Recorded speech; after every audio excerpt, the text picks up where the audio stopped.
So this one's a little bit of a tricky one for me to bid because I hate bidding things before concrete's even. So there's a new pool that was just put in here. There's gonna be concrete all the way around it, and all this soil is gonna be removed by a contractor, and we are responsible for repairing all this. He wants to have a graduation party in like June, so there's gonna be a sod option with this here, and I think there's a high probability that this is gonna get sodded.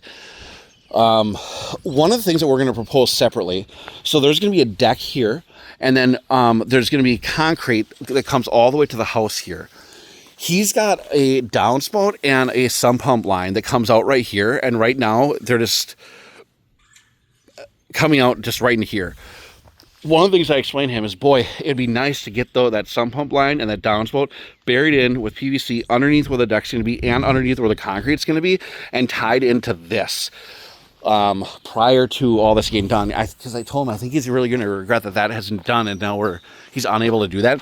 So this piece of it's going to be a totally separate proposal to trench through here, and get PVC from that sump pump and that downspout in the ground and tied into wherever this into this line. Where it goes, I don't know. So you guys will have to figure that out. Might be a little frustrating here, but that is going to be something that's proposed totally separately, and that we have to jump on before the concrete gets done. I am going to guess with how much topsoil we need. So the grade is going to be really important with this one, right? So like this grade, we want to make sure it comes down and matches the top of the concrete level. One of the things he said is before this was even done, he had issues with water here. But based on how high this concrete is going to come, we're going to be able to grade this really nice to where we're going to be able to alleviate any water issues he previously had here. We're going to need enough topsoil to, wherever this ends up, that we grade this down. This is going to be kind of a tricky grade to manage here. He did talk about how he has water pooling issues in this corner.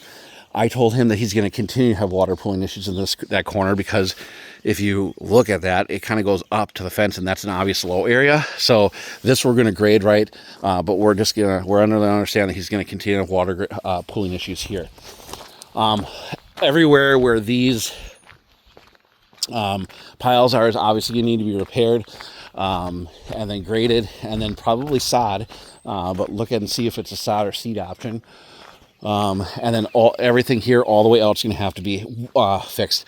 One of the things that he's concerned about is he's concerned about where the concrete ends here, that the grade, he said, he's concerned that the grade isn't going to end up right, and he's going to end up with water pooling here. So we got to make sure that we grade this right, so that the water that flows off this concrete goes all the way out to the ditch and doesn't pool anywhere in here.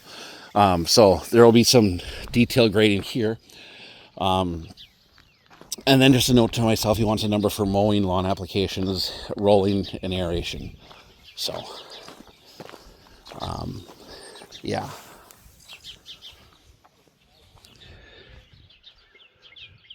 I feel like I'm forgetting something,